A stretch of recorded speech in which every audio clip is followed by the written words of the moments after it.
Welcome, everyone, to this briefing brought to you by IDSF, the Israel Defense and Security Forum. In Hebrew, our name is Abitronistim. There is a lot happening in this war in Israel. We're going to jump right in. We're going to begin with Lieutenant Colonel Maurice Hirsch, who is the former military prosecutor for Judea and Samaria and the director for the Initiative for the Palestinian Authority Accountability and Reform. And then towards the end of our briefing, we're going to get a field report from Gaza, what's going on there by Brigadier General Amir Avivi. So Maurice, thank you so much for joining me today. Moshe, thanks for having me again. So let's start. I'd love to hear your thoughts on what's happening in Gaza right now. Okay, so what we're seeing in Gaza at the moment, at least I'll give you a brief summary of what happened until 2 days ago. And from then we can move on to the last couple of days and those events. At the start of the war, 215 days ago, we saw intensive IDF activities all through the northern area of the Gaza Strip. For 3-4 months almost, Israel concentrated only on the northern Gaza Strip, going into Gaza City, going into Sajidiyah, going into that entire area and trying to clean it out of as many of the Hamas fighting units as were possible. It brought us to the start of Ramadan about 2 months ago, when by then everything of the north had to a great extent been taken care of. That's a very broad term. There is still not a small amount of Hamas activity. There are not a small amount of Hamas terrorists. But as a general rule, Israel was more in control of the northern area. What we were left with were 2 of the refugee camps in the south and Rafah. Rafah is the southern city of the Gaza Strip, borders on with Egypt, and really those were the strongholds of what was left of Hamas. Israel, at least our intelligence said that at the start of the war, Hamas had 24 different battalions. By the end of that first 3.5-4 months, we got down to 4 battalions left. We destroyed many of their fighting forces, and those fighting forces were now concentrated in the southern area. Then it came a Ramadan, and everything seemed to stop. Israel's forces predominantly pulled out, and we seemed to stop in the same place. We weren't allowing the Gazans to go back to the northern Gaza Strip because there were still military operations going on there. There were still tunnels that were being discovered there. There were still terrorist infrastructures that needed to be dealt with. But on the other hand, we also weren't pushing forward into Deir al-Balah and Rafah and that entire southern area. And there we've been stuck. The discussion constantly was, well, how are you going to go into Rafah? Because what we'd done is we'd asked the civilian population of Gaza to move from the north down to the south, towards Rafah. And the civilians really had answered that call and had moved to the south. Now they're all in the south. We're talking about, there are different estimates of how many people there are, how many people are really in Rafah. Anything from a conservative estimate of about 1 million people in that general area, going up to a higher number as 1.8 and 1.9 million people. How do you explain a discrepancy of 1 million people? As they say in Yiddish, ich weiß. No one really knows to say how many people there were to start with, how many people there are now, and what is going to be there. So and that's where we've been. There were discussions constantly as to providing the humanitarian aid to the Gazan population on the one hand, and this constant idea of, well, possibly we can reach a political deal negotiated by the US administration together with the terror-supporting Qataris that would bring about potentially the release of some of the 132 hostages being held in Gaza, and with as little use as military force as possible. And that's where we've been really for the last 2 months, constant discussions on that subject.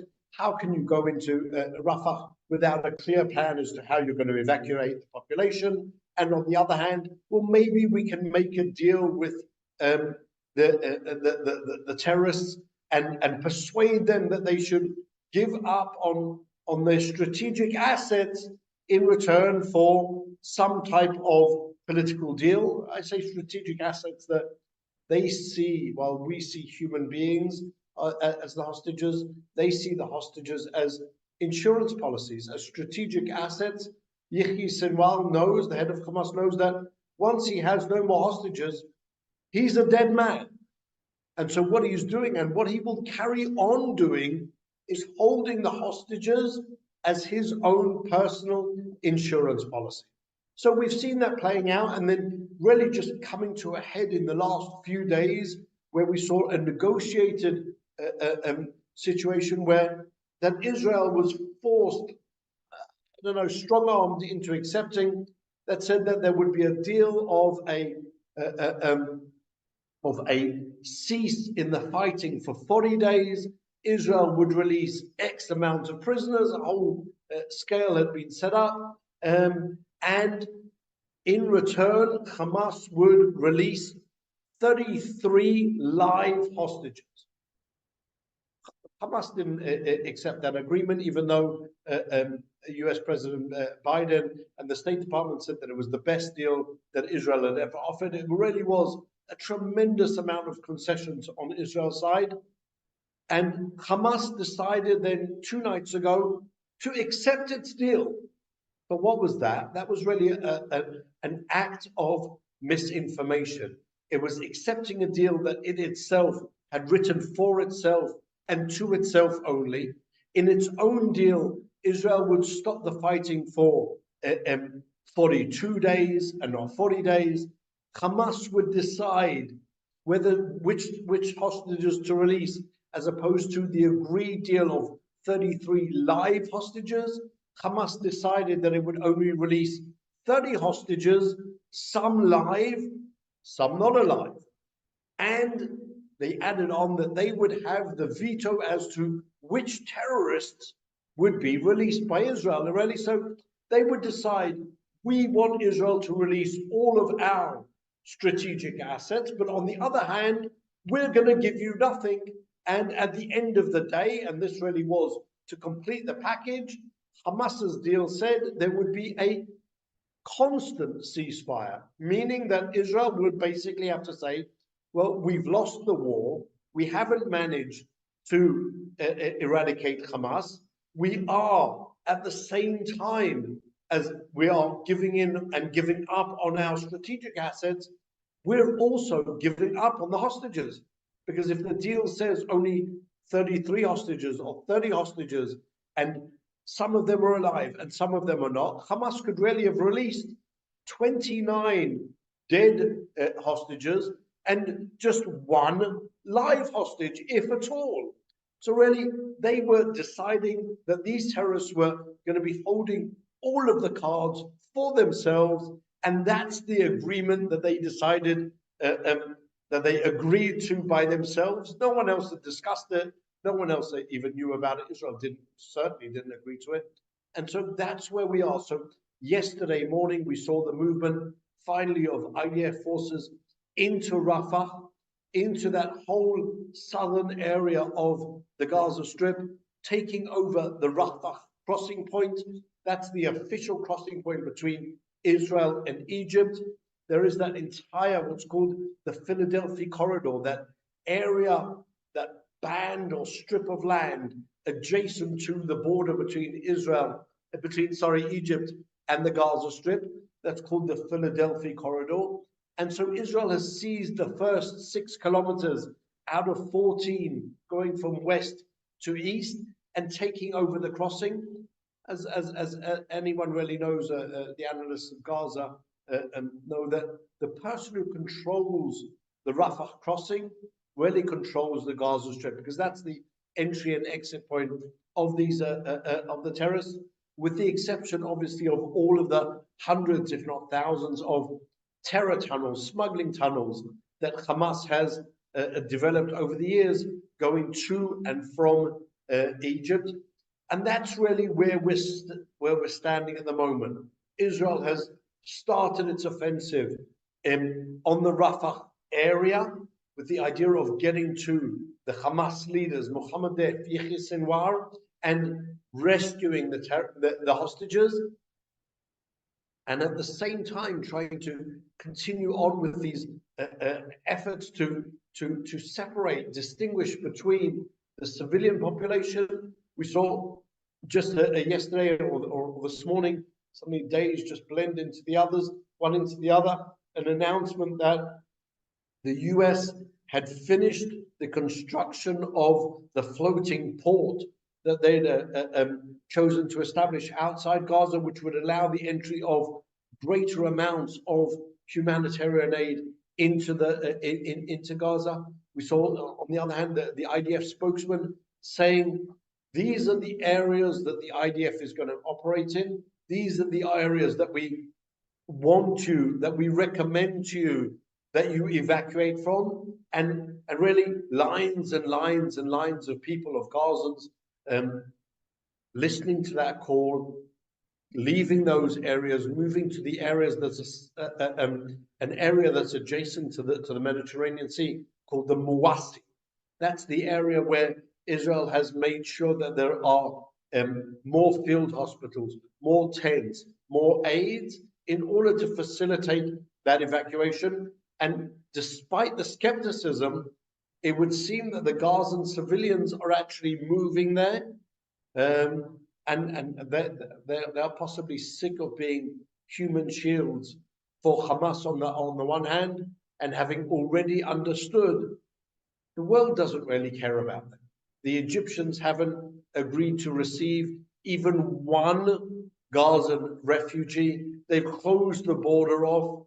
They don't want to see them at all. The US appears to be condemning them with their policies to the continued dictatorial leadership of this genocidal terrorist group of Hamas, and seems to be strong-arming Israel into moving forward to conceding the battle. On the one hand, stopping temporarily, albeit, the transfer of exact ammunitions.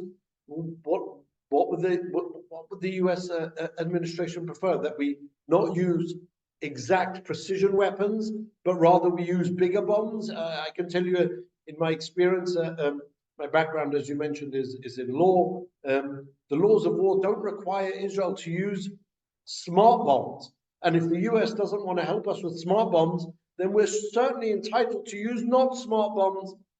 And that obviously has its repercussions to date, as so many people have already said, of people who have proper, real military experience have said that Israel's measures that it's taken over the last 7 months are unprecedented in urban warfare. Never has a country done so much in order to warn and evacuate and distinguish from the fighters, the terrorists, and the civilian population. And that's something which we've managed to do over the period of time, and we've managed to keep up. And so we would like to carry on to be able to do that. But it depends obviously on the support coming in. And so you're seeing that intertwining of political considerations with military considerations, inside, outside, external pressures. Hamas, Qatar, Egypt, the US, all coming in from different sides, and not so many people being particularly supportive of Israel. Whilst obviously we have a lot to be thankful for from the US administration until now, substantial support, which really we tremendously appreciate, obviously. But it seems to be that the US support is wavering and sending this very problematic message to the entire Middle East that they don't really have our back. And so when you're talking about possibly moving to the wider Middle East and looking at the wider picture of a US-Saudi deal, of a security pact, of a defense pact, well, why would the Saudis necessarily believe that there is any force behind that pact when it would seem to the Saudis that Israel is being, I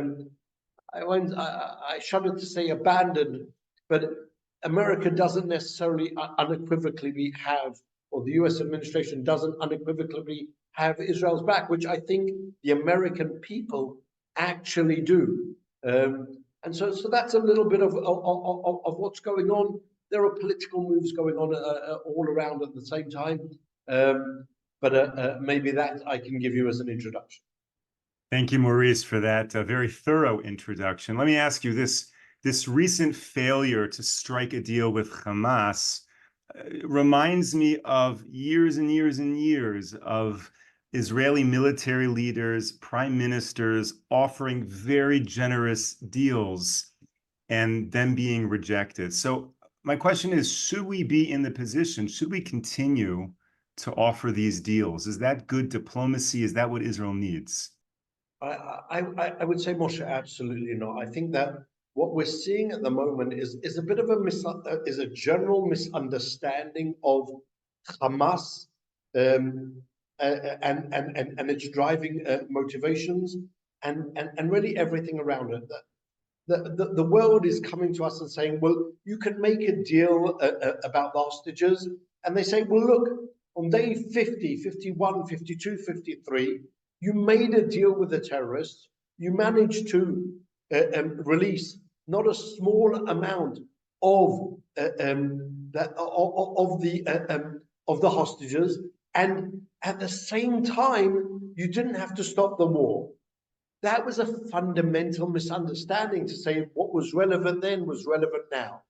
What Hamas did at the time was it released the people, the hostages, who were certainly a weight around their neck. It was the elderly, it was the women, it was the children.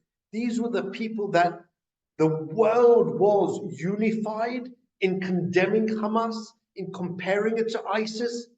And so they had an interest at the time to give up on some of those hostages as a means to alleviate their own or the pressure that they were under. What we're seeing now, on the other hand, is Hamas has understood the world's support for Israel is waning, and therefore we have these strategic assets which we are going to leverage to the hilt to make sure we get everything we can, including bringing Israel to its knees to the point where it has to admit defeat in the war that Hamas, Yahya Sinwar, will live to see another day, to kill another Jew or thousands of Jews as they've said that they're going to do. And it's that misunderstanding of what are the Palestinians, and here I'm jumping a little bit more from Hamas to the Palestinian leadership in general. What do they really want? Hamas's charter is very clear. We want to destroy Israel. The PLO charter is very clear. We want to destroy Israel. The PLO has its program of stages that's been really in effect since the 1970s. Take whatever you can, use it as a means to carry on the fight against Israel. That's what they did as part of the Oslo Accords, and that's really their goal until this day. When you look onto it and you see everybody pushing this idea of a two-state solution. So a few weeks ago, I had a conversation at the JCPA with Professor Alan Dershowitz, and he said the only two-state solution that President Biden at the moment is interested in is Michigan and Pennsylvania. It's nothing to do with Israel. It's nothing to do with the Palestinians. It's all about internal politics. And unfortunately, that would seem to be the case, because the decision, the positive decision, is to say, we are not interested in actually seeing the reality. We are not interested in seeing Hamas's genocidal rejectionism. We're not willing to see the PLO, moderate Mahmoud Abbas rejectionism over the time, rejecting offer after. We saw the events in March this year. Everyone tends to think that it's only Hamas that's operating as one of these proxies of the Iranians, whereas in reality, what happened in March was that Israel intercepted, as it did in 2001, 2002 with the Karin A, Israel intercepted a massive arms shipment from the Iranians, from the IRGC, to the Palestinian leadership in Judea and Samaria, to those so-called moderates that everyone is pushing that they should continue on in Judea and Samaria and also play a part in the future of the Gaza Strip. This isn't good for them. It isn't good for us. And it's that willing blindness to actually, I somewhat hesitate to say it, but it's almost a racist stance. It's almost saying, you Palestinians, you don't really mean what you say, because that would just be far too hideous to even believe. So clearly you're not even intelligent enough to come up with a clear plan. That type of a stance towards the Palestinians isn't something which is respectful. They are saying what they mean, and they mean what they say. They want to destroy Israel. They say that, and they actually mean it. And so we have to now draw the conclusions from that, rather than playing blindly into this idea of making offer after offer after offer. The sad reality is we don't have enough to offer them that will ever be enough, until we say to them, you know what? As Mahmoud Abbas, about a year and a half ago, he stood in the UN and said, you know what? The Palestinians are now willing to accept the 1947 petition plan. Well, thank you very much. It came 75 years too late, but it's a nice idea. And really, the only thing the Palestinians would accept now is for Israel to say, you know what? We're going to give up on this thing that we call the land of Israel, and we'll take the Ugandan option. Let's move to Uganda and make the Jewish state there. As ridiculous as that is, that's their position. And that's unfortunately the reality that we need to see. Maurice, we only have a few minutes left, and I want to thank all of our viewers and supporters for tuning in. Tomorrow, we're going to have a rapid-fire question and answer session with Brigadier General Amir Avivi. So if anyone has any questions, it doesn't look like we're going to get to the general today. If anyone has any questions, please send them in to me, and we will try to get through as many tomorrow. Maurice, the last time you joined this briefing, you shared with us, we spoke about the Knesset passing the law to help the victims of terror. And I'm curious to know, have there been any lawsuits that have been filed since that law was passed? Well, so what that law said, Moshe, it said that if you are a victim of terror and the terrorist who caused the damage, whether it caused a death in your of a loved one or caused any type of disability, you are going to get punitive damages in large numbers for Israeli standards. 5 million shekel, about $1.345 million if you suffered some type of disability, or 10 million shekel, say 3 million, 2.8, $3 million if you suffered a loss towards in favor of the estate of the victim murdered. The law was only meant to come into force on the 1st of June, so it isn't yet relevant. But, and this really is hot off the press, as I heard yesterday in a meeting with a member of the Knesset who was heavily involved in the legislative process as well. He said that he had been told that by one of my colleagues, I try to the best extent possible to help all of the lawyers who are representing victims of terrorism and generally moving forward on those subjects. And the news is like this: the judges running the trials of the existing trials already against the PLO-PA are already suggesting to the lawyers representing the PA, we suggest that you agree already now to the damage awards, and if not, we will wait with our cases until the 1st of June, and then we will act according to the law. The PLO is already being strong-armed by the courts, and that was exactly there were two goals to that legislation. One was to provide substantial compensation to the victims. On the other hand, to try to the greatest extent possible to inflict financial repercussions on the PAPLO for its support of terrorism. And that's something which we're already seeing. And I hope that not only with new lawsuits, but already existing and standing lawsuits, we're also going to see that as a massive part of that progress moving forward. Lieutenant Colonel Maurice Hirsch, thank you so much for joining me today. I feel like we need to have you back on June 1st to talk about those floodgates hopefully opening up. Thank you to all of our viewers and supporters for tuning in. We will be back with you tomorrow, 10 a.m. Eastern Time, 5 p.m. here in Israel with General Avivi. Until then, stay safe, stay strong. Take care, everyone. Bye.